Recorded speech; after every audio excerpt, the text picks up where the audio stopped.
es un espacio diferente, ideal para cambiar de ambiente. Bienvenidos con gran emoción, todos unidos, una sola visión.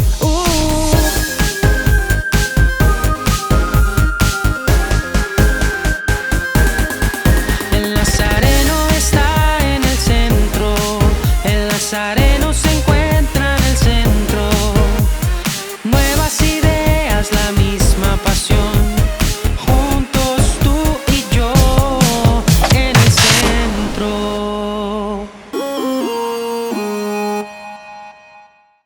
¡Bienvenidos! Bienvenidos, Iglesia, a En el Centro, a nuestro programa de todos los miércoles. Hoy estamos desde nuestra casa, así que les damos la bienvenida. Bienvenidos a este nuevo programa, a este nuevo episodio. Hoy tenemos un tema interesante y hoy tenemos dos invitados también muy chéveres. Espero les guste. Por favor, sigan comentando como siempre, sigan interactuando con nosotros. En este momento les vamos a presentar un snack como siempre. ¿Sí? Sí, ahorita a continuación van a ver un video en donde les vamos a introducir nuestro tema de hoy. Invitarlos a que como siempre estén ahí pendientes en los comentarios, a que compartan el programa y que interactuemos en el chat, tanto en Facebook como en YouTube. Así que para comenzar, vean el siguiente snack. ¡Bum!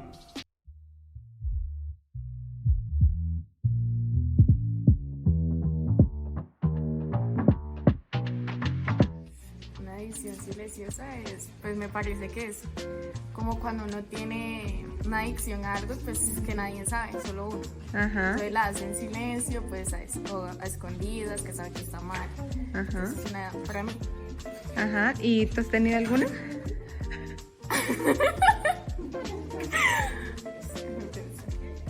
Es que yo sepa, no. Juan, ¿para ti qué es una adicción silenciosa?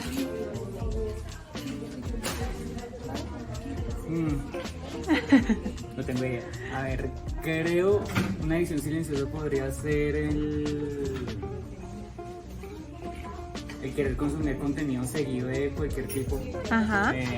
Ya sea videos, música, videojuegos, series, cualquier cantidad de contenido sin parar. Eso yo creo que sería una adicción silenciosa. Ajá. ¿Tú has tenido alguna adicción silenciosa? Sí, ¿Cuál?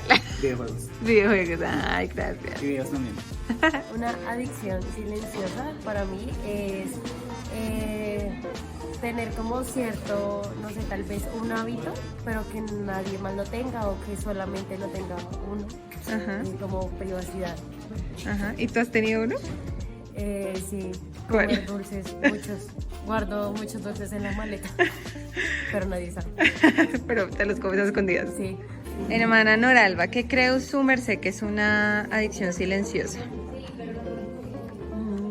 Son las pequeñas zorras que dañan las vidas. Ajá. Por ejemplo, una adicción al internet, Ajá. a la pornografía. Ajá. Hacer cosas donde nadie nos ve y no querer aceptar la realidad, o sea, de decirlo por miedo a ser descubierto. Ujú. ¿Tú crees que has tenido alguna?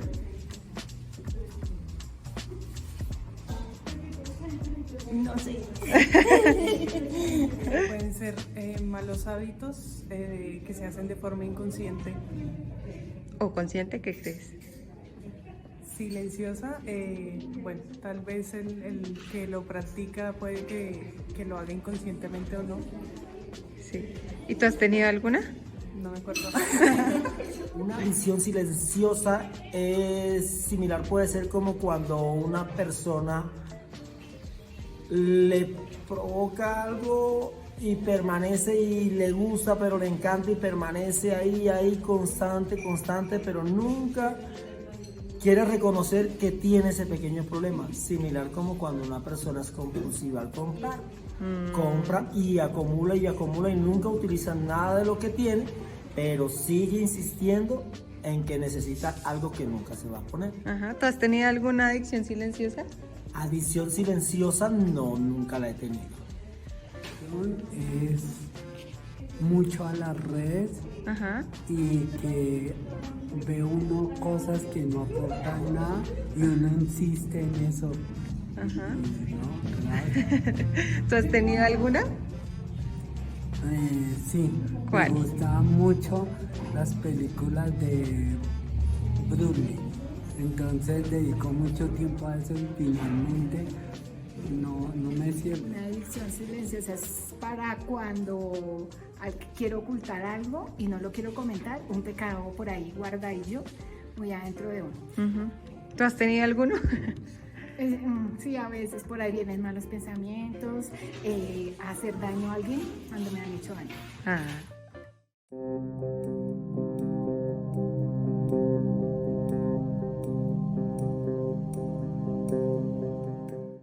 Cuando nos hablan de adicción pensamos en drogas, sexo, alcohol, apuestas y juegos de azar. Y creemos que hablar de este tema no es para nosotros, pero ¿qué hay de las silenciosas? Las que parecen invisibles, las que no son tan malas, las que no vemos, las que se pueden salir de control, las que te roban el tiempo con tu familia. En el centro hablemos hoy de adicciones silenciosas. Buenas noches, iglesia, ¿cómo están? Hoy como les hemos mostrado en los videos anteriores, vamos a hablar de un tema muy interesante, muy interesante, pero primero quiero presentarles a nuestros invitados de hoy. Está Sebas Méndez, que es el que está en la mitad, alza tu mano, Sebas. Sebas es psicólogo en neurociencia. Neuropsicología, uy, casi me voy por otro lado. Neuropsicología y es director y fundador de una fundación que se llama Not Afraid Alone, que trabaja con habitantes de calle. NBA. Y Willy Wonka, que también él es de la casa. Él es, no sé, ¿tú eres de la casa o no eres de la casa? Es de la casa, pero no es de la casa. Es como... Yo soy como Bruno. No se habla de Bruno. Así, allá detrás de la pared. No se habla de Willy. Willy, aunque no está con nosotros en este momento, siempre ha sido parte del Nazareno, sí, siempre está pendiente de todo lo que hacemos y por eso quisimos invitarlo a hablar, porque él también tiene alguna experiencia en el tema. Willy es productor musical, hace un montón de cosas y pues bueno, hoy los jóvenes somos los que venimos a hablar de este tema tan chévere que son las adicciones silenciosas. Entonces, quiero comenzar esta charla preguntándoles si ustedes han tenido un tipo de adicción silenciosa. ¿Quién quiere comenzar? ¿Yo? ¿Comienzo? Sí, claro, por supuesto. Creo que todos, absolutamente todos, en algún momento hemos tenido algún tipo de adicción silenciosa y no silenciosa. Sí, yo también creo que todos, mentira, sí, todos hemos tenido algún tipo de adicción silenciosa, incluyendo a los expertos en adicciones. Sí, brutal. Sí, yo también he tenido, creo que de todas formas creo que uno siempre tiene. Yo creo que ahorita tengo una que otra. Bueno, para comenzar... Pero esperen, porque es que tú preguntaste que si tenemos, ¿no? ¿O han tenido? Han tenido. No, entonces, que sí. Lo que pasa es que Willy y Sebas lo generalizaron el resto. Bueno, ¿Han tenido sí. o no han tenido? Sí, hemos tenido. Bueno, usted dijo que todos tienen y los psicólogos también. Pues sí, yo he tenido. ¿Quieres saber? Sí, he tenido. ¿Quieres saber si he tenido? No, o sea, ahorita vamos a hablar de eso. Ahorita vamos a ahondar, sí. ¿Qué es una adicción silenciosa? La adicción silenciosa es diferente a una adicción normal, porque las adicciones normales, cuando hablamos de adicción, pensamos en las drogas, en la pornografía, en los juegos de azar, ¿no? En el alcohol, esas adicciones que son muy visibles y que usualmente se satanizan, el cigarrillo, se satanizan un montón, ¿no? Uno siempre habla de adicción y uno habla acerca de esas adicciones muy comunes y uno cree que uno no puede tener ningún tipo de adicciones, pero hay unas adicciones que pueden incluso empezar como hábitos muy saludables, hábitos correctos que eventualmente pueden desencadenar en otro tipo de cosas mucho más graves. De hecho, dice la palabra, y con eso quiero comenzar, que las pequeñas zorras son las que dañan todo el viñedo. Son esos pequeños detalles, esas pequeñas cosas a las que creemos que son inocentes, a las que no les ponemos atención, pero que eventualmente pueden desencadenar en otras cosas. Entonces vamos a comenzar con las preguntas. Sebas, quiero comenzar contigo esta pregunta que creo que es muy de tu profesión.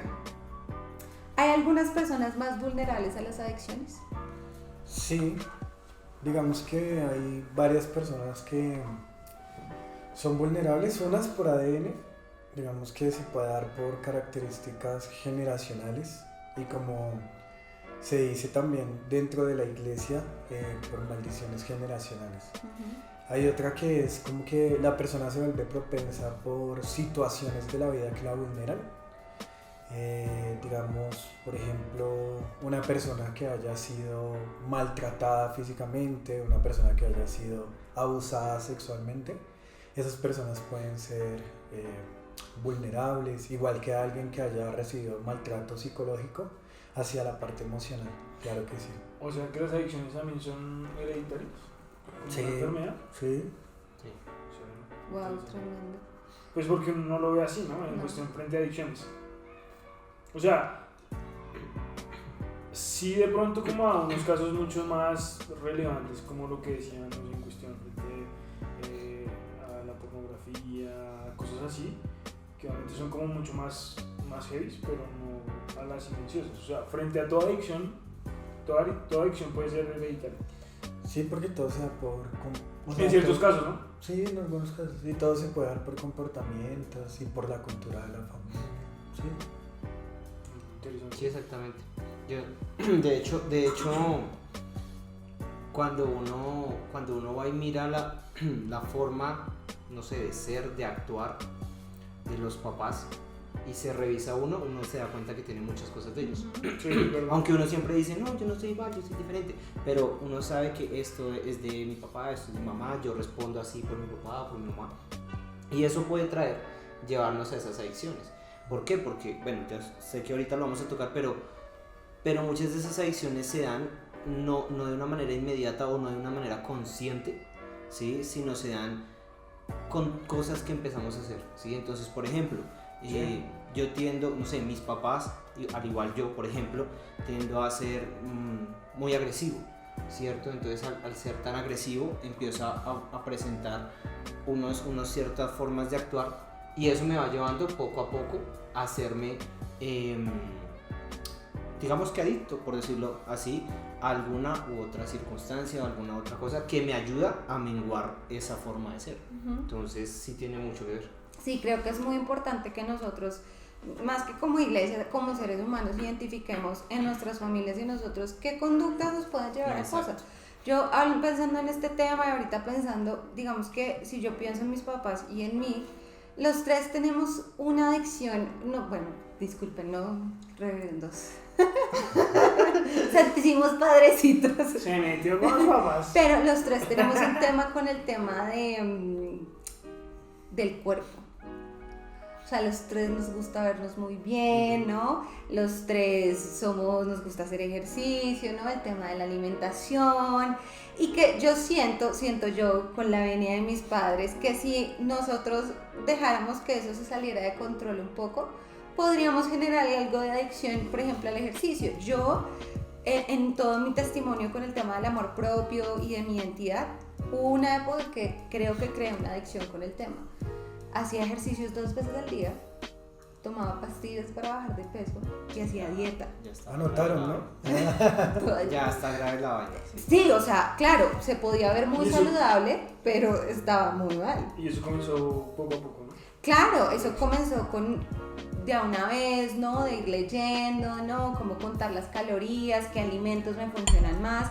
Y eso es donde quiero llevarlos a pensar, iglesia, que no es solo las drogas, no es solo el alcohol, son cositas pequeñas que eventualmente pueden ir en detrimento de nuestra vida y de nuestra relación con Dios eventualmente, que son muy importantes. Entonces en mi familia o en el caso de mis papás, los tres tenemos este tema y en mis desencadenó en algo no tan saludable, pero que, bueno, que claro, puede aprender. Que digamos que ahí podría ser un ejemplo de la cuestión de la herencia, ¿no? En cuestión frente a la adicción. Ah, ok. Pues que no estoy diciendo, pastor, perdóneme, que sean adictos, pero sí, pues ellos sí les gusta en cuestión sentirse bien con su cuerpo, y que de pronto Livni sí lo interpretó de una forma diferente, también por cuestión de los lunares y eso, y se pudo haber vuelto una adicción para ella. Sí, lo que pasa es que Livni yo creo que lo interpretó de una manera muy diferente porque ella había sido vulnerada de pronto en el colegio, en otros lugares, y eso pasa mucho, ¿sí? Entonces, a veces uno para cubrir como los faltantes que recibe, o más bien los faltantes no, como el maltrato en otros sitios, pues uno tiende a decir, oiga, hoy me voy a poner regio, regia, y cada vez voy a seguir creciendo.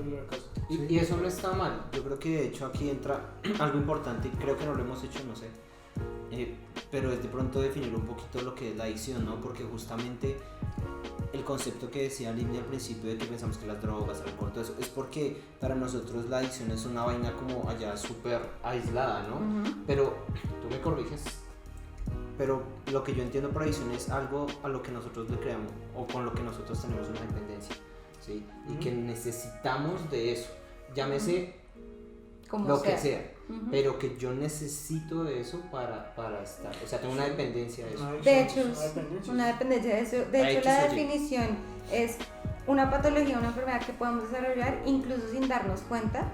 Pues a diferencia de las drogas, este tipo de adicciones pueden llegar a confundirse con comportamientos totalmente normales, que incluso me parece más peligroso, porque son, como el mismo nombre le dice, silenciosas, ¿no? Son, pues nadie se da cuenta. Yo creo que también se vuelven silenciosas porque... Y que ni siquiera uno se da cuenta, y que ni siquiera uno se da cuenta. Sí.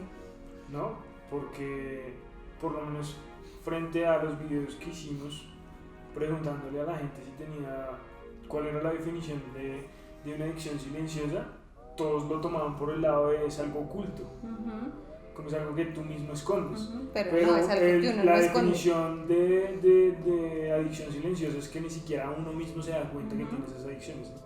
Ahora sí. No, que yo creo que, digamos, el tema de la dependencia se da, pero también existe algo que se llama codependencia. Entonces, digamos, yo puedo poner a mi familia a codepender de mi adicción. Entonces, un ejemplo, una persona adicta hace que su mamá se preocupe, ¿sí? Y como que la mamá se vuelva sobreprotectora.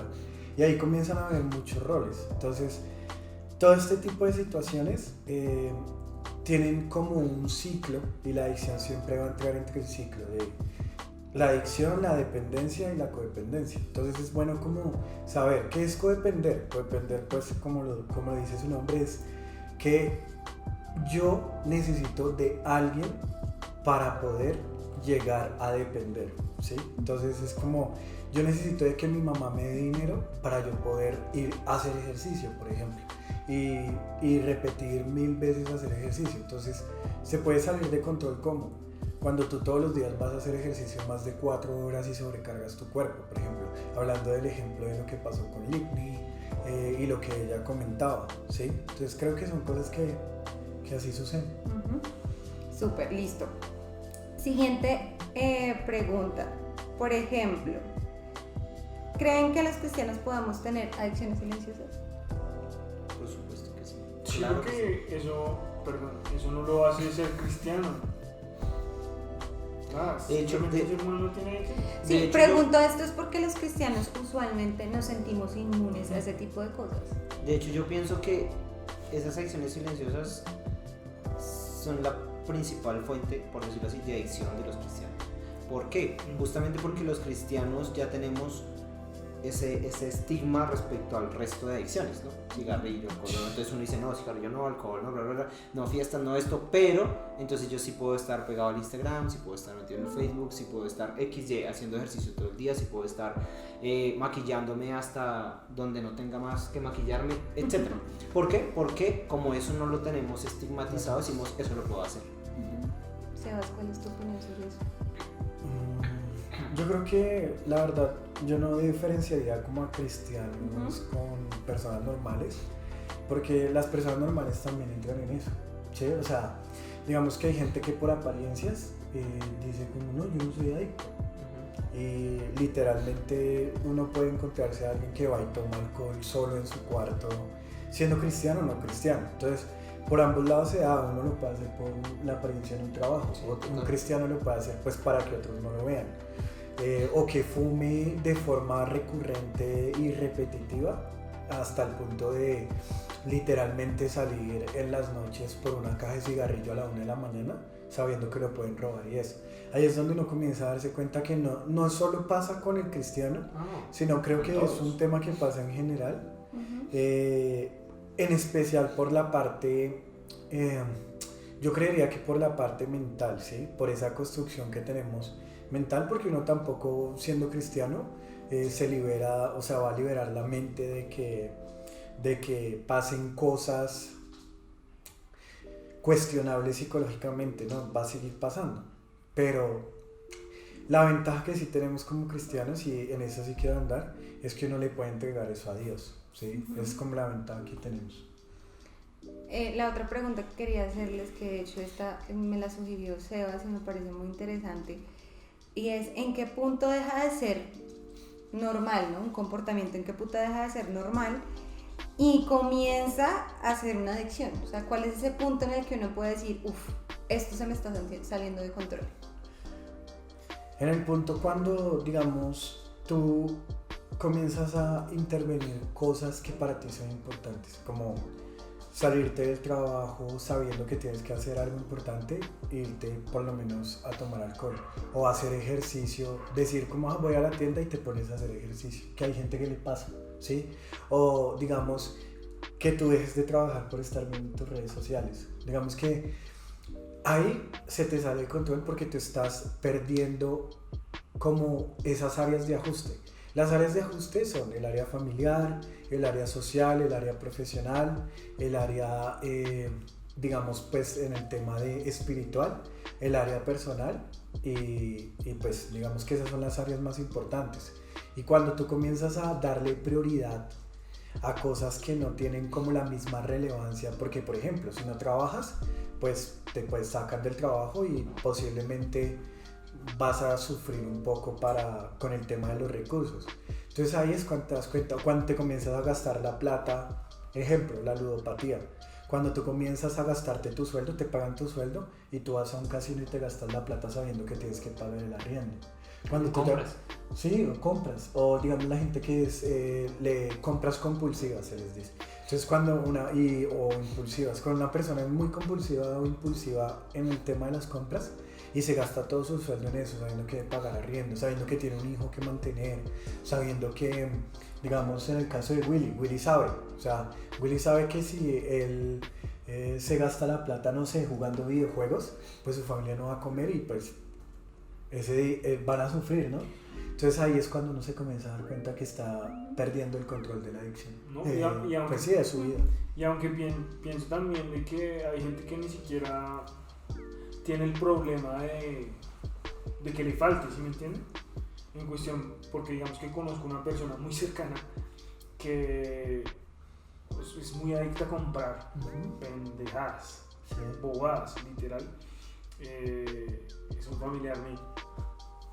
Y pues obviamente ella no tiene ningún problema en cuestión porque tiene su propia vivienda, no tiene ningún gasto, pero llegó un punto donde ya compraba cualquier cosa en cualquier momento. Yo decía, pero ¿por qué compra eso si no lo necesita? Y entonces comienza a generar esa adicción que a veces ni siquiera, vuelve al punto, que ni siquiera es como que deje de suplir otras cosas por la adicción, sino simplemente porque es adicta a eso, ¿no? Y sin darse cuenta. Que por lo menos, ya hablándolo con términos psicológicos, a ella le habían dicho que tenía ansiedad, por eso era como compradora impulsiva. Entonces también como que lo relacionaban con eso.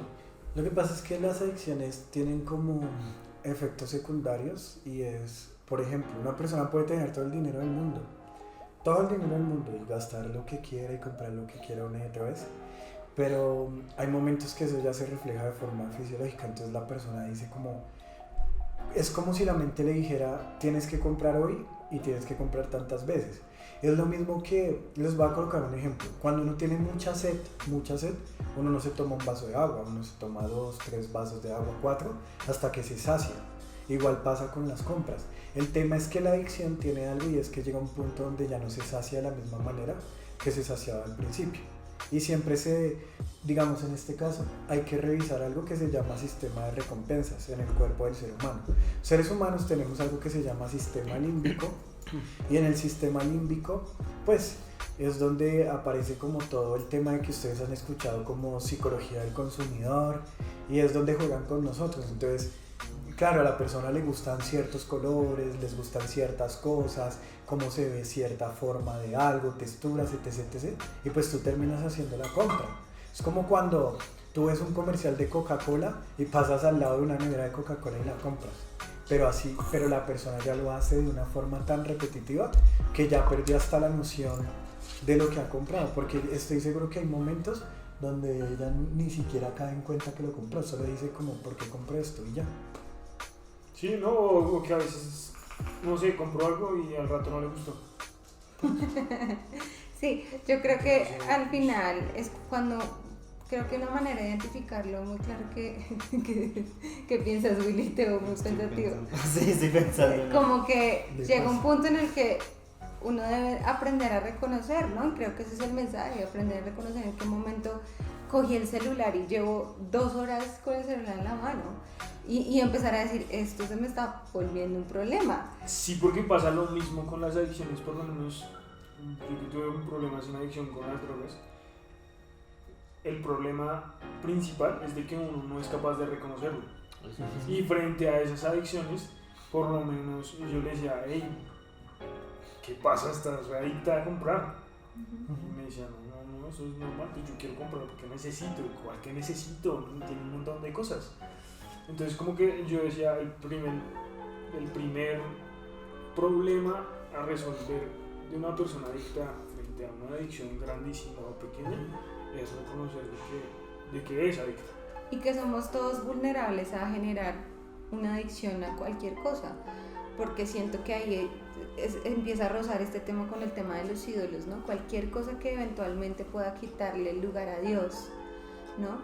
Con respecto a no, mi tiempo con Dios, toda mi relación con Él se empieza a fracturar por cualquier cosa, ahí ya debo reconocer pues, que hay un problema con algo. Sí, pues de hecho lo que yo estaba pensando mientras iban hablando era justamente el tema de que cuando uno está en una adicción, sea silenciosa o no silenciosa, lo que está diciendo Pipe, el problema es que uno no lo reconoce y es muy difícil reconocerlo, y si eso no se logra no se puede avanzar. Si una persona no reconoce que tiene una adicción, no se le puede ayudar, no hay manera de ayudar a una persona que no lo reconoce. Entonces, ¿qué sucede? Que nosotros andamos, bueno, les cuento, por eso estaba pensando, hace poco saqué un tema que se llama Sin Adicción justamente, y en el tema graficábamos de alguna manera como las personas con vendas, ¿sí? ¿Por qué? Porque cuando nosotros estamos en una adicción no vemos lo que está pasando alrededor, ¿sí? A mí me pasó, a mí me decían, venga, men, pero ¿qué está haciendo? O sea, no se da cuenta, vea lo que está haciendo, no se da cuenta. Y yo bebía enseguecido y decía, no, todo está bien, todo está perfecto, todo está lindo, todo está bello. Hasta que pasaron muchas cosas y me di contra el mundo, pero duro. Ahí fui como que, oiga, sí. Y digamos que esto no es solo para los jóvenes, porque siento que los adultos muchas veces dicen, no, eso es para los jóvenes, y no es verdad. No es cierto. Quiero decirle a los grandes adultos que nos están viendo que esto no es un tema de los jóvenes, esto es un tema en general de todas las edades, de todos los momentos de la vida, y todos somos vulnerables a generar una pequeña o grande adicción mientras nos descuidemos. Digamos que algo que dice Livni y que yo he notado mucho como hipótesis también muy propia de observar en diferentes casas de personas adultas, digamos el tema del café, cuando uno ve como que una persona toma café por ahí 12 veces al día y se comienza a volver algo dañino, que hasta van al médico y les dicen, oiga, bájale al café o no tome café, igual siguen tomando café. Y o luego, la comida, ¿no? La gente que se da cuenta que el azúcar, por ejemplo. O la limpieza. O las hamburguesas, la comida chatarra. chatarra. La limpieza. Sí, todo tiene que estar súper pulcro. digamos, De hecho, yo quería anotar ahorita que estaba hablando Sebas. Aquí hay una declaración. A la pregunta anterior. No creo. Y digamos que obviamente Sebas lo dijo desde una perspectiva profesional, pero pienso yo también que uno se empieza a dar cuenta cuando algo se torna una adicción, porque empieza a perder como el balance de las cosas y como el sentido común, ¿sí? Entonces, cosas que todo el mundo se da cuenta, que es lo que estamos hablando, que son el sentido común, uno no se da cuenta, ¿sí? Entonces, digamos, pongo el ejemplo de lo del aseo, por eso digo lo del aseo, porque es como, no sé, que si llovió se moja el piso, normal, y pues uno no tendría que volverse loco por algo así, pero una persona que está adicta, como digamos en este caso lo que estoy diciendo a la limpieza, medio cae una gotica y ya está ahí como que, ¿qué hago? Tengo que limpiarlo porque se va a acabar el mundo, y uno tiene que ser flexible a eso, como lo que les digo, como tener ese sentido común, o sea, eso es normal. Yo creo como hacer énfasis en algo que todos hemos mencionado, no solo yo sino todos, y es como siempre, o sea, lo que hablaban ahorita de una adicción que se puede convertir en una obsesión también. Entonces, por ejemplo, la obsesión de la limpieza puede ser una, ¿sí? Pero yo creo que hay 3 formas en las que uno puede llegar a una adicción. La primera es por pensamientos negativos que se repiten, o sea, que yo constantemente estoy pensando lo malo, y como es que si no tengo esto, no voy a ser, no sé, de la farándula, es un ejemplo para las personas. O si pasa esto, va a pasar esto. Por ejemplo, si mi novio me deja, entonces me muero. ¿Qué pasa? Y no se dan cuenta que se volvieron como, no solo dependientes a esa persona, sino como, literal, como adictas a esa aceptación. Entonces digamos que eso pasa mucho, pero hay otra que se puede dar por preocupaciones que son excesivas, como por ejemplo, me quedó la estufa prendida, se va a prender la casa, que eso le pasa a uno en algunos momentos, o sea, a cualquier persona colombiana le ha pasado eso. Pero llega el punto en que hay algunas personas que hay personas que se les vuelve tan repetitivo, y les coloco un ejemplo. A mí me pasaba que yo siempre pensaba que dejaba la puerta abierta cuando había fumado marihuana. Entonces me preocupaba mucho por la casa. Y lo último es algo que se llama conducta gobernada por reglas, que es decir, yo digo como, es que tengo que limpiar esto porque si no la gente va a creer que yo soy una persona sucia. Que eso nos pasa a muchos, que lo hacemos de forma normal a veces, pero ya cuando eso se vuelve tan repetitivo que uno dice, oiga, tengo que limpiar porque la gente cree que soy sucio. Eso se vuelve una conducta gobernada por reglas y pasa mucho. En su opinión, ¿por qué creen que hay hábitos que generan adicción? ¿Es el hábito en sí o somos nosotros los seres humanos que generamos dependencia a cosas? ¿O es porque algunos hábitos generan dopamina? ¿Qué es lo que pasa con eso?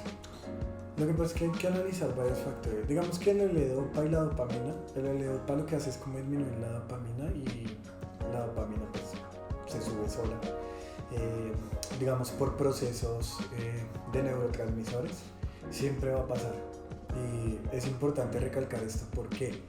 Porque nosotros no solo funcionamos con dopamina o L-Dopa, o sea, nosotros funcionamos con algo que se llama serotonina, hay muchos neurotransmisores dentro del cerebro, como que ahorita no voy a hablar de todos porque son bastantes, pero esa combinación química, digamos, explicárselos de una manera más como fácil, esa combinación química genera choques eléctricos en el cerebro.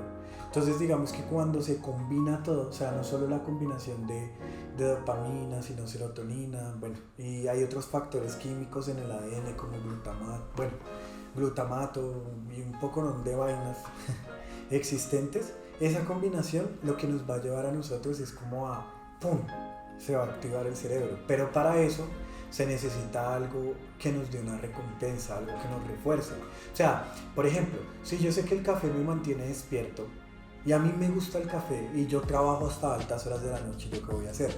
Voy a tomar café, y voy a tomar café todo el día a diferentes horas del día y todo. ¿Y qué pasa? Si yo digo, oiga, yo no puedo trabajar sin café, yo creo que ahí uno ya se está dando cuenta que se vuelve adicto. Y estoy colocando ejemplos de la vida real, de cosas no tan profundas como hablar de las drogas. Pero hay otros casos donde, digamos, la amígdala, que hace parte del sistema límbico, como les mencionábamos anteriormente, se activa a ciertos estímulos. Entonces, por ejemplo, a Pipe le gustan las zapatillas y yo he visto que Pipe compra hartas zapatillas, pero hasta qué punto, y colocando ejemplos aquí entre nosotros, hasta qué punto el que a Pipe le gustan las zapatillas es una adicción y cuándo no. Porque si yo comienzo a gastar mi plata además, que como les decía, Pipe necesita comprar un computador para su trabajo porque en eso trabaja, y el man prefiere comprarse las tenis Jordan más caras del mundo y no compra el computador, ¿qué va a pasar? Pues va a tener consecuencias en su vida, y todo lo que nos trae consecuencias a corto y a largo plazo ya se convierte en una adicción. Entonces así también puedes identificar. También el tema de, digamos, les voy a explicar esto. Nosotros tenemos dos tipos de refuerzos: refuerzo positivo y refuerzo negativo. El refuerzo positivo es atencional, o sea, atencional es que yo necesito la parte social, la parte relacional, mi familia, todo, como para decir. Entonces, por ejemplo, Limni le lleva un regalo a su familia, pero se lo lleva, estoy colocando un ejemplo, con la intención de que su familia le diga, uy, qué chévere, qué bacano, y entonces Limni es adicta a la aprobación y estaba esperando eso.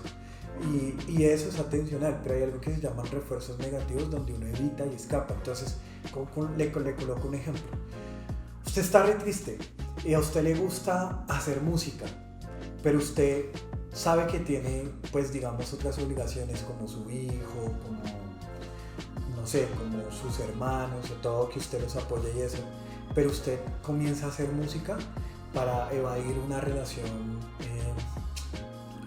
una relación amorosa que le hizo daño, y usted se encierra 2 semanas a hacer música. Pues obviamente usted en ese momento, ¿qué está haciendo? Buscando recompensa y está reemplazando el dolor, pero cuando sale de eso el dolor es más grande y usted necesita más. Ahora, otro ejemplo, lo que les decía, el café. Usted evita quedarse dormido, pero para evitar quedarse dormido tiene que tomarse muchas tazas de café hasta el punto de que usted tiene que ir al médico y se enferma. O sea, usted se enferma y va al médico, ¿sí? Y a pesar de eso, usted sigue tomando café. O otra cosa, digamos, eso es como por evitar que algo pase. Pero otra cosa que se llama escapar. Entonces, yo estoy así y Pipe, por ejemplo, Pipe se pelea con Ligni. Son ejemplos, ojo gente, son ejemplos. Y Pipe se pelea con Ligni y el man, en medio de la pelea, el man lo que hace para escapar es ponerse a jugar videojuegos. Está peleando con ella y el man llega y coge el celular y se pone a jugar videojuegos. Eso es escapar y eso genera adicción.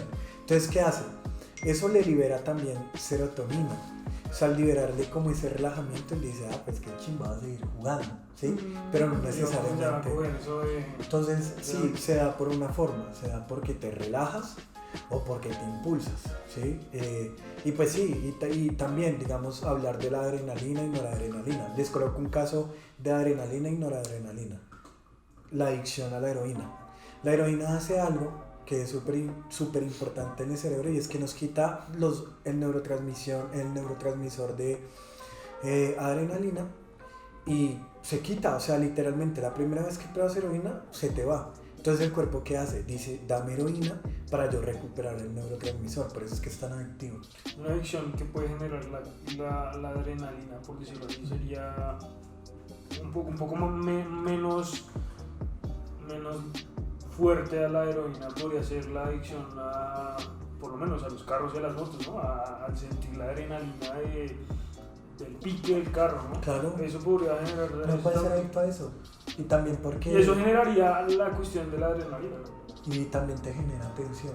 Que la gente diga, uy, qué chimba, se mantiene cero moto, tiene cero carro. O sea, yo creo que las personas no hacen eso porque el carro les parezca chimba y porque tenga cero motor. Yo creo que ellos lo hacen realmente es porque hay alguien que los estimula, o mucha gente los estimula, como síganlo haciendo. Que es lo mismo que pasa con las redes sociales, ¿no? Me ganaste, yo siempre estaba esperando que Sebas Méndez. Ya, sí, o sea, hablen. Sí, justamente iba a decir que por eso es que las redes sociales son tan adictivas, por esa razón. De hecho, cuando uno está creando, por ejemplo, ahorita nosotros que estamos en un proyecto, estamos creando la plataforma propia, tenemos muy en claro, y todo lo que es marketing se tiene muy en claro, el sistema de recompensas. ¿Sí? Siempre tiene que haber recompensas para que tú vuelvas. ¿sí? Entonces, por eso, por ejemplo, Facebook es tan adictivo, o Instagram o el que sea. ¿Por qué? Porque siempre tienes recompensas. ¿Cuáles son las recompensas? Posteas una foto y te dan likes, ¿sí? O te comentan, o te dan o te repostean, o sea, siempre hay una recompensa y entre más recompensa, más quieres. Y creo que cada vez en las redes sociales hay más recompensas. Entonces, exacto, siempre hay tú más. Entras y antes eran solo los likes, ¿no? O los comentarios, ¿no? Y entonces ya después cuando uno se acostumbra a los comentarios y los likes, entonces te pusieron las historias, ¿no? Y después, ¿quién vio tus historias? Y ahora te pueden reaccionar a las producciones de Reels. Y ahora la cuestión de puedes enlazar las mismas redes sociales, ¿no? Y aún más, inclusive ahorita más con Facebook. Inclusive, por ejemplo, ahora para que hablando lo mismo del marketing, por ejemplo, ahora sale el fan destacado, ¿no? Entonces, tú estás viendo X página siempre y te dicen, ya eres un fan destacado, uy, entonces voy a verlo más para que se vea más que soy el que más veo. Y creo que hoy en día creo que lo que más podemos generar adicciones a las redes sociales. Sí, es que son demasiado activas porque están diseñadas para ser adictivas. Son muy adictivas y los cristianos son, bueno, los seres humanos, pero siento que los cristianos podemos generar una adicción importante y muy fuerte a las redes sociales. Demasiado. Y sobre todo desde que empezó la pandemia, no va a dar el culto y entonces ahí uno se queda y cuando se da cuenta yo creo que una cosa duró 9 horas en el celular. Yo creo que una cosa que el niño menciona y que yo he visto después de la pandemia y desde la pandemia, o sea, post pandemia y pandemia, es como que ahorita todo el mundo repostea como cristiano que va a la iglesia. Sí. Ya eso es algo ya que se volvió común y entonces eres menos cristiano si no posteas. Sí, fuerte pero cierto. Fuerte pero cierto, Bueno, entonces les voy a hacer las últimas preguntas. Por ejemplo, si una persona que está viendo este programa o si identifica que tiene una adicción a algo, lo identificaron, o identificaron que alguien cercano está teniendo adicción a algo, ¿cómo puede esa persona tal vez ayudar a la persona o ayudarse a sí mismo, ¿no? Para empezar a abordar el tema de la adicción, mejorar, tomar el control del asunto y evitar que eso se desencadene en otra cosa? ¿Cómo creen que puede ahí funcionar? Pues yo tengo varios puntos. Yo tengo un punto. Pero si quieres, dale. Pero lo voy a ver primero. Sí. Bueno, es que yo tengo uno basado en la Biblia. Anotado. Yo tengo uno basado en la Biblia. Bueno, ¿en qué empieza Willy? Yo tengo varios, cuatro puntos principales. Sí. El primer paso o el primer punto es dejar de mentirse, o sea, reconocer. Y creo que eso es importantísimo porque si nosotros no dejamos de mentirnos, como lo decíamos ahorita, no vas a poder salir. Y digo dejar de mentirnos porque uno dice no lo tengo. Así que tú estás viendo esto, revísate y no te mientas, ¿sí? Porque si te mientes no la vas a lograr, vas a quedarte ahí. Yo duré 5 años ahí metido, hasta que dejé de mentirme y dije, sí tengo ese tema, sí estoy en un problema, y ahí pude salir, antes no. Entonces es el primero. Luego, bueno, ya no de pronto como en un orden, pero tengo otros 3 puntos. Uno de esos es dejar de procrastinar, ¿sí? Dice obligarse a hacer algo, a salir, a moverse. ¿Por qué? Porque muchas veces nosotros estar ahí en el mismo lugar, en la misma comodidad, el estar procrastinando es lo que nos lleva a eso. Hablando de las redes sociales, estoy aquí, no tengo nada que hacer, no hago nada, entonces de una vez cojo el celu y me pongo a mirar las redes. Entonces si yo empiezo a hacer otras cosas, si me pongo tareas diferentes, obviamente, porque pues si soy adicto a la limpieza, pues no me voy a poner tareas de limpiar la casa, no tiene sentido, ¿no? Tareas diferentes a lo que me está afectando, ¿cierto? Entonces eso me va a ayudar a empezar primero a despejar mi mente, ¿sí? Respecto a esa adicción, pero también a ocuparla para que no esté eso ahí dándome vueltas.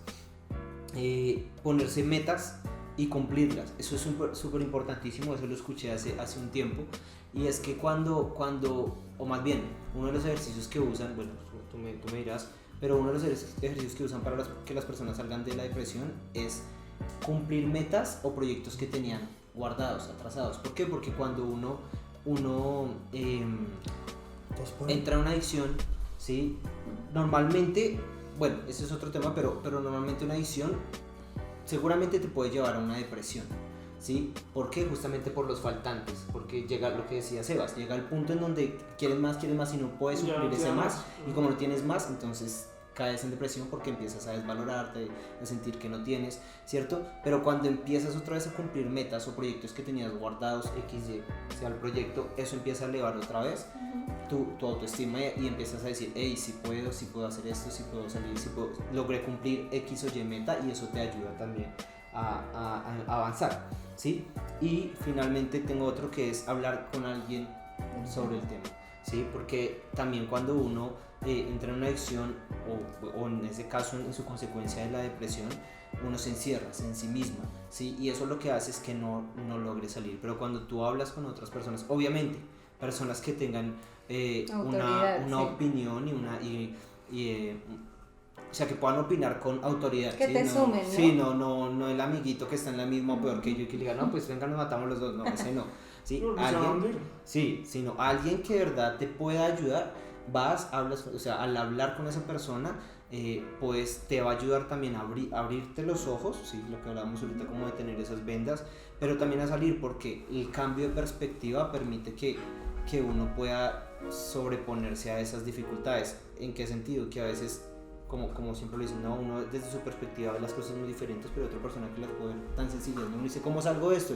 Y la otra persona te puede decir, mira, es tan sencillo como que hagas X o Y y ya. Esos eran mis puntos. No, yo simplemente lo defino en la verdad o la libre, ¿no? Que era respecto al primer punto que tocaste. Dejar de mentirnos y pues hablar con la verdad, ¿no? Reconocer de que estamos mal. O sea, yo creo que, digamos que para mis temas de adicción fue como hacerme un autoexamen, decir, pucha, ¿qué está pasando en mi vida en este momento? Porque estoy actuando así. Y decir, pucha, estoy mal en esto, ¿qué hago? Pues, obviamente no es fácil, porque pues uno como está expresado claramente en la canción de Sin Adicción, ¿no? Pues uno está cegado y pues uno quitarse la venda no es fácil, porque obviamente la luz molesta. De hecho eso lo digo en un verso de Lucisal, que es la luz molesta pero causa un efecto y es de poder ver también, ¿no? Entonces creo que al momento de nosotros exponernos, de ser sinceros con nosotros mismos frente a esas adicciones, pues ya hay una libertad, porque ya el enemigo no, que es claro que obviamente el enemigo es quien ayuda a atarnos más, porque obviamente también va en nuestras decisiones y en nuestra voluntad, pero pues obviamente el enemigo aprovecha esas cosas. Pero cuando nosotros exponemos esas vainas, pues el enemigo ya comienza a perder poder frente a eso. Y el hecho de comenzar a hablar con otras personas respecto a lo que nos está pasando, por lo menos a mí me pasó frente a la pornografía. Una de mis adicciones fue la pornografía, y el hecho de hablarlo, de ser tan sincero y decir, parce, yo luché con eso, a mí me pasó esto, fue comenzar a quitarle poder a eso. Decir, o sea, pues la gente no tiene por qué acusarme, porque también eso comienza a acusarlo a uno. Eso es súper importante. Uno comienza a acusarlo internamente, porque ni siquiera vuelve es como una deuda. Por la misma razón de que es silenciosa y es oculta también, pues el acusamiento está también hasta interno, sin que nadie sepa. Entonces también cuando uno es sincero, pues ya uno no siente una acusación, porque ya no se siente libre de eso. ¿Y tu opinión? No, digamos que si vamos por la parte espiritual y todo, yo creo que aceptar, reconocer y confesarlo es clave. O sea, digamos que, y pues es chévere como hablarlo entre cristianos, porque es clave, muy clave. Pero hay algo que yo quiero decirles que a veces es como un tabú para la gente, y es Willy decía algo de los objetivos que uno utiliza como psicólogo cuando una persona es adicta, pero para llegar a eso hay que hacer muchas cosas, ¿sí? O sea, para llegar a eso la persona tiene que sí aceptar, o sea, eso sí ya desde la parte psicológica, pero también comprometerse. O sea, yo creo que tú no te puedes comprometer con la vida o con salir de algo si tú todavía no estás claro y dices, oiga, ¿para qué me voy a comprometer? Como la gente que a veces va al psicólogo porque alguien le dice, ¿sí? Y va solo por, como, voy a ir y ya. Pero cuando una persona en verdad sí quiere cambiar, pues va al psicólogo y se compromete como a hacer sus procesos y eso. Pero esa es una parte, ¿sí? Como aceptar, comprometerse, pero después de eso pasan muchas cosas. Y a veces nosotros, siendo cristianos, somos muy como, salga de la adicción y busque a Dios y ya. O sea, ese es como el pare de contar y uno es muy así. Y es muy tajante. Y uno piensa que la persona va a buscar a Dios y va a salir, pero hay gente que le cuesta todavía procesarlo, ¿sí? Hay gente que todavía dice como, puchica, o sea, ¿cómo busco a Dios si ni siquiera sé cómo salir de esto? Lo estoy intentando, pero no la logro. Entonces yo creo que una parte importante es como comenzar a tener herramientas que nos capaciten, ¿sí? O sea, ¿y a qué voy con esto? A que la iglesia abra mucho la mente y la perspectiva, a que alguien lo capacite y le diga, mira, tú puedes dar primeros auxilios psicológicos a una persona adicta que en este momento necesita tal cosa, ¿sí? O sea, necesita, no sé, como que tú solo lo escuches en ese momento y le digas, venga, camine donde un psicólogo, venga, camine donde un psiquiatra, porque está levantando la mano, o sea, no te está diciendo como, ay, no me importa, no, te está levantando la mano. Y otra cosa es como, los pastores literalmente están ahí pues para cuidar a su iglesia, para cuidar a las ovejas, para eso son. Pero hay un punto donde el pastor se queda sin herramientas porque no entiende la mente. Pues es bueno que, listo, usted va a seguir siendo pastor de la iglesia, pero hay momentos donde es bueno que usted también le pregunte a gente experta, ¿sí? que crea en Dios, o sea, si usted se siente más cómodo, que crea en Dios, pero que puedan hablar, ¿sí? Y que esa persona le comience a dar herramientas.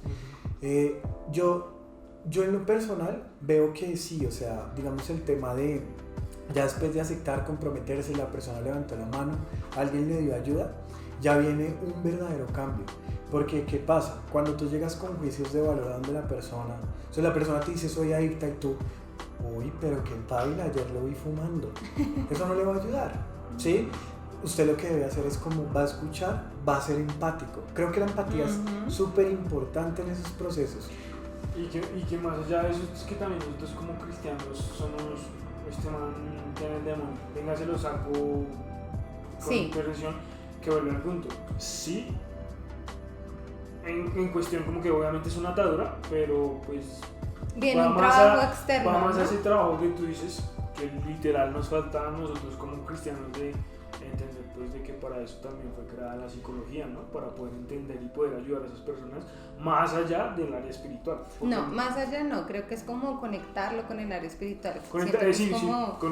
Sí, conectarlo, porque siento que el trabajo espiritual al final, si bien no es debe ser el más importante para nosotros, ¿no? Sí, porque para pero debe ir acompañado con otras cosas respecto a eso.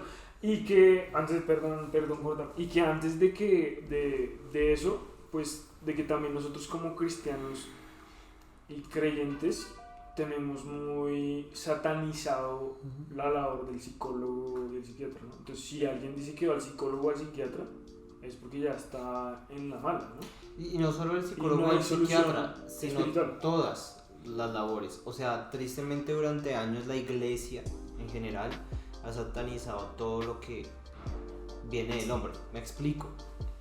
Tú solo te puedes sanar si Dios te sana, el médico no. Pues es que Dios también sana a través de los médicos. Si Dios también usa todas las diferentes herramientas.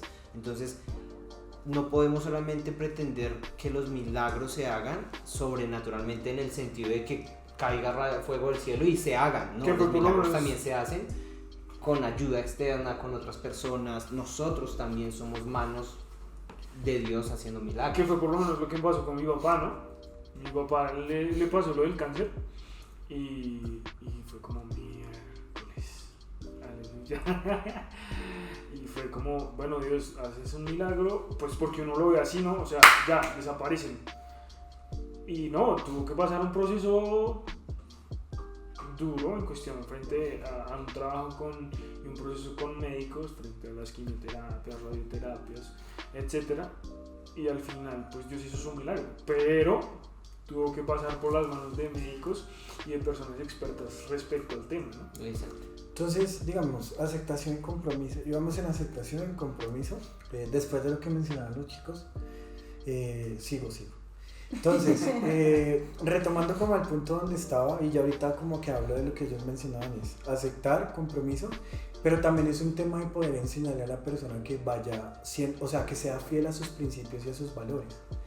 Otra cosa súper importante, ellos lo mencionaron, el área espiritual es clave en los procesos psicológicos. No sé por qué la gente piensa que los psicólogos no hablamos de temas espirituales con la gente, sí lo hacemos, ¿sí? Pero pues ese es como el tabú, ¿no? O sea, como que a la gente le da miedo enviar a alguien al psicólogo porque piensan que la persona va a salir más rayada y va a olvidarse de Dios, y eso en realidad no pasa, ¿sí? De hecho, los psicólogos respetamos mucho la parte espiritual y a veces hasta motivamos a que la persona vaya a la iglesia. O sea, si eso para la persona le está funcionando muy bien, la persona cree en Dios, lo está haciendo bien, vaya a la iglesia.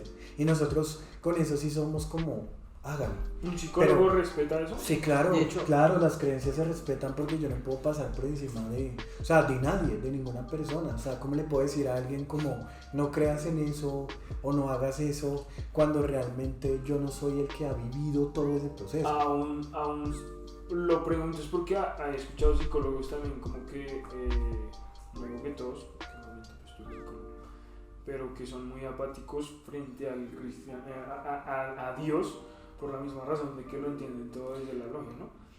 Entonces, a eso me pregunto, ¿todos son muy respetuosos frente a ello?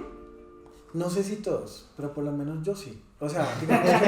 Sí, por si acaso este es mi número, llámenme. No. Aquí vamos a dejar el número si necesitan. No. O sea, si ustedes me preguntan, la verdad es que los colegas que yo tengo y las personas con las que estudié, que veo que ejercen, bueno, muchas cosas, que son amigos míos, sé que lo hacen y son súper respetuosos con eso. Y yo creo que ahí está el tema, lo de los valores. Pero no, cuando me refiero a valores, una vez es como, ay, el respeto. Ay, no, me refiero a lo que para la persona es importante. Ejemplo, si para la persona es importante ganar un partido de fútbol, uno como psicólogo dice, vamos a jugar fútbol, ¿sí? Estoy encaminando a la persona a los valores. Si para la persona es importante ir a la iglesia, oiga, vamos a ir a la iglesia, vamos a comenzar a trabajar en eso. Esa es una parte. Otra parte es como digamos, ser muy flexibles con la gente, y no me refiero a flexibles de, usted tiene su creencia en Dios, usted cree en Dios, usted cree en el cristianismo, está bien, ¿sí? O sea, yo también creo, tranquilos, yo también amo a Dios, yo también tengo mi creencia, pero hay momentos donde uno se vuelve tan radical que uno a veces no se da cuenta que en ese radicalismo, en vez de estar siendo empático, estoy lastimando, ¿sí? Como por ejemplo, le digo a la persona, lea la Biblia, y el man por allá, es que me va a matar, y la respuesta de uno es, lea la Biblia. ¿Eso en qué le está ayudando a una persona que por la adicción se quiere suicidar, por ejemplo? En nada. No le está respondiendo nada, ¿sí? No, o sea, simplemente le estoy diciendo, lea la Biblia, hermano. ¿Y qué? Entonces, cuando uno se vuelve empático, genera escucha activa. Clave, la escucha activa, por ejemplo. El que usted escuche, no que usted le diga de una, sino escuche. Y después de eso usted puede dar una opinión, pero siendo empático. Y acuérdese de algo. O sea, uno como psicólogo lo hace, pero acuérdese que Jesús también fue empático con sus discípulos. Así es. Y los amó y los vio de buena forma. Otra cosa que también yo considero importante es que usted logre ubicar a la persona en el momento presente, ¿sí? Porque la gente vive o en el pasado o en el futuro. Busque ayudar a la persona que esté en el momento presente y que entienda en qué contexto está, ¿sí? Porque hay personas, si usted le pregunta a una persona, ¿por qué generó la adicción? No, por un problema familiar. Usted ya sabe el contexto y usted ahí se puede ir y decir, vamos a trabajar más este contexto. Entonces eso ayuda mucho. Y digamos como lo último es, después de eso trabajas en la autoestima de la persona. O sea, tienes que hacer todos estos pasos, trabajas en la autoestima de la persona y por último le das objetivos. ¿Cómo le puedes decir a alguien, oiga, coloques este objetivo cuando ni siquiera se ama a sí misma, cuando ni siquiera ha trabajado en ir al psicólogo, ir a donde el pastor? Porque igual yo sí considero que es importante tener un guía espiritual, un líder espiritual, como puede ser el pastor, como puede ser Felipe como líder de jóvenes, y bueno, no sé quiénes son los jóvenes en la iglesia, pero yo lo he visto, y digamos, yo en mi liderazgo como persona ya, he podido hacer cosas que he aprendido desde la psicología para poder ayudar a personas y decir, oiga, Dios no es ajeno de la mente. Y tengo en cuenta este versículo. Pablo dijo algo, tengan la mente de Cristo, y él no lo dijo por jugar. Pablo dijo, tengan la mente de Cristo, porque él lo que estaba buscando era que nosotros lleváramos a esas personas a tratar esos temas que son espirituales, pero también de la mente, que nos han alejado, o sea, la mente nos ha alejado de Dios, pero Dios nos logra conectar la mente. Y es bueno, sea usted quien sea en la iglesia, estudie sobre la mente para que usted pueda orar por su mente, como, oiga Dios, hoy voy a orar por mi lóbulo frontal, por ejemplo, que es la parte donde recibo la información, hoy voy a orar por esto. No sé qué, le voy a decir esto, usted puede ser muy buen cristiano, pero no se vuelva una persona mediocre que cree que porque solo lee la Biblia y conoce la Biblia de pe a pa, tiene las soluciones para todo. Porque si Pablo le dijo, tengan la mente de Cristo, Pablo también estaba buscando que las personas entendieran la mente para que oraran por ella. O sea, ¿usted cómo va a orar por la mente si ni siquiera sabe qué hay en su cabeza? Ni siquiera sabe que hay pensamientos en su cabeza. Entonces es importante, y creo que esa es la nueva tarea que tenemos nosotros como jóvenes. Comenzar a hacer eso. De hecho, ya... Sí, ya para cortar. Sí, ya para cerrar. Hay que dejar de ser tan ingenuos, de también dejar de comer entero frente a muchas cosas, comenzar a entender muchas más cosas y a estudiar muchas más cosas, que obviamente puede que no nos volvamos los más duros y los más tesos en los temas, pero sí por lo menos tener un poco de conocimiento frente al tema. Una pequeña pregunta que solo quiero hacer, pero que tiene que ser muy corta. ¿Cuál sería el enemigo para usted para dejar una adicción? ¿Cuál sería qué? ¿Cuál sería el enemigo algo que no te más dejaría fuerte que no lo dejaría hacer una adicción? Yo creo que yo mismo. ¿Usted? Sí, ¿Igual?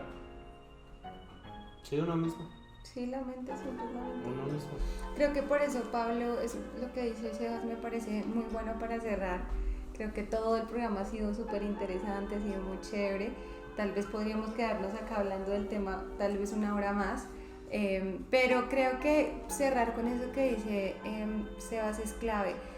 Pablo no solo decía tengan la mente de Cristo, claro, por lo que decía Sebas de aprender a conocerla, de aprender a controlar, pero es porque él luchaba con su mente, tenía un aguijón, y Pablo constantemente luchaba con sus emociones, tenía pensamientos de muerte constantemente, anhelaba la muerte, no era que se fuera a matar, sino que quería morirse. ¿Por qué? Porque vivía en la cárcel, lo apedreaban, le iba re mal, no era una vida dura. Y Pablo decía, de hecho hay una parte que dice, piensen en todo lo bueno, en todo lo amable, en todo lo de buen nombre. Entonces, Pablo nos dice todo como trabajen en su mente. O sea, ahí básicamente Pablo dice, no sean tan brutos, su mente, trabajenla, ¿no? Y lo que dice Sebas también es muy, muy importante, y cerrando ya, haciendo como así como uniendo todo. Recuerden que nosotros tenemos una labor como cristianos y es predicar a Cristo a otros. Y si usted en su vida se encuentra con alguien que está pasando por una situación de adicción, cualquiera que sea su labor, hacer lo que Jesús hacía, de la manera empática y de la manera que, con el amor que Dios le ha demostrado a usted, que usted mismo pueda llevar a otros a que puedan ser libres. Y que también hay ciertas adicciones que nosotros hemos vencido, que pueden ser de ejemplo para otras personas que están alrededor. Así que no le dé miedo ser vulnerable, reconozca, como nos decía Willy, no se mientan a usted mismo, trabaje en su mente y estemos muy atentos a las pequeñas zorras, a esas pequeñas cosas que nos pudieran llevar a otras cosas más grandes. Iglesia, gracias por habernos escuchado hoy. Gracias por estar acá. Buenas noches, chicos. Gracias a Sebas y a Willy por haber estado con nosotros. Un placer, mi negro. Queremos, Willy. Queremos, Willy. Esto fue en el centro y nos vemos a la próxima. Nos vemos el próximo miércoles con un nuevo capítulo. Bye. Este es un espacio diferente, ideal para cambiar de ambiente. Bienvenidos con